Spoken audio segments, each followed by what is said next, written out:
Are we finally headed for a slowdown just when everybody's given up on the idea? As I said at the top, I'm looking for brown shoots wherever I can find them, and they're starting to pop up in important places. Look, if there's one thing people are confident about, including yours truly, it's the economy still humming.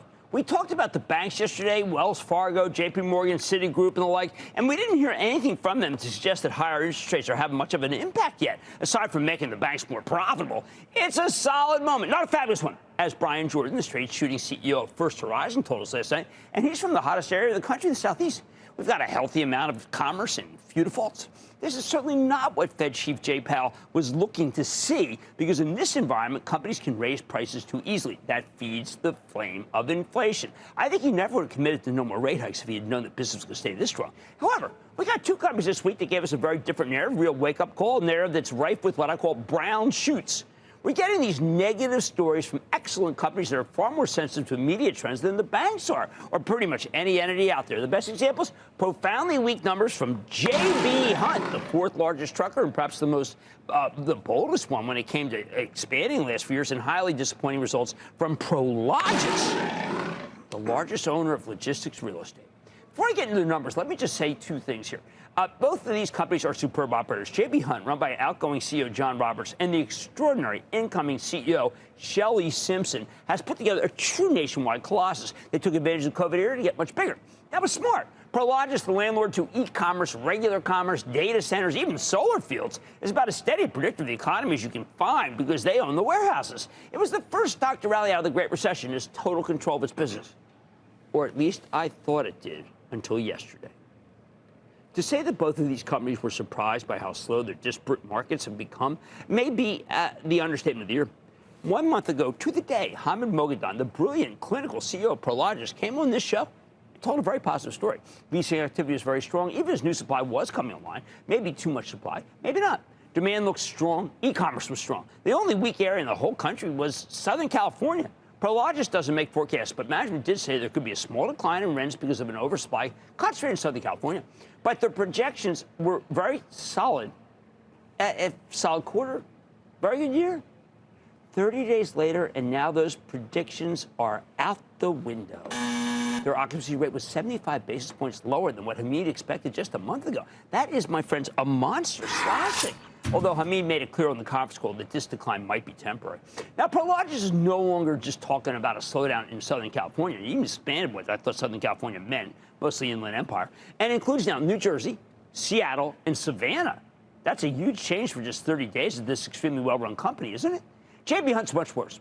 January started okay, up 2% in sales. Then things sped up to up 3% in February. But March, down 1%. Down! That's a pretty steep deceleration and a not-so-hot cadence out of the quarter.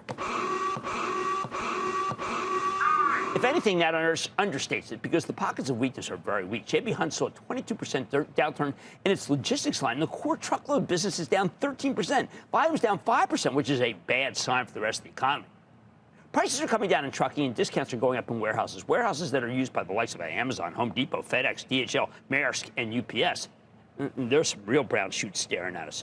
The culprit in each case is overbuilding, and that is exactly what Chief Powell had been hoping for. J.B. Hunt tells the story well. Listen to Darren Field, the president of Intermodal, which was very weak. Quote, after not having enough capacity to meet our demands in 2021 and 2022, we have consistently been growing our capacity, end quote, to meet their customers' demands. And now there is a surfeit of trucks because everyone else overbuilt too. Suddenly, in an industry that didn't have enough capacity, there's too much capacity. Similar case with Prologis. Not long ago, there was a developing shortage in warehouses. So just like J.B. Hunt, Prologis and its rivals built them like crazy in order to meet the demand. But so did these speculative merchants, that's what Prologis calls them, betting that there's no limit to that demand. Who would want to bet again on the growth of e-commerce and data centers? Now that demand is slow, though, these speculators suddenly find themselves on the ropes. As Hamid explained, quote, they don't have the financial wherewithal, end quote. And he says they're so distressed that he senses bargains because they may have no choice but to sell. Which brings me to the implications of these two reports. And yes, for the first time in this rate hike cycle, I see light at the end of the tunnel just when others see the light of an oncoming train. All aboard! Before there are bargains for Prologis, there will be free rent enticements for the customer. Before it turned in trucking, there will be cuts in trucking rates. Both very positive. These companies are experiencing what's supposed to happen in the business cycle after the Fed tightens 11 times. The truckers see great things from their customers, so they go all in, which means the trucking companies start getting big orders, which means the trucking suppliers perk up. The professional companies that build data centers and e-commerce warehouses see speculators move in to siphon off e-commerce business. Meanwhile, they're all putting in orders by pipe from Ferguson and electronics from Vertiv and Eaton.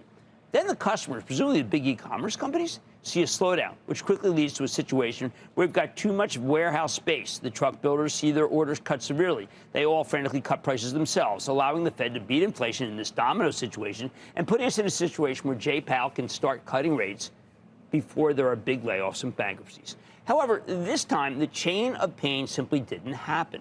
No one's going belly up. We can't see any major players filing for bankruptcy. We haven't seen any orders canceled. We don't see the price cuts down the line to move product. So do we finally have the beginning of the long-awaited slowdown with Prologis and J.B. Hunt? Was March that bad?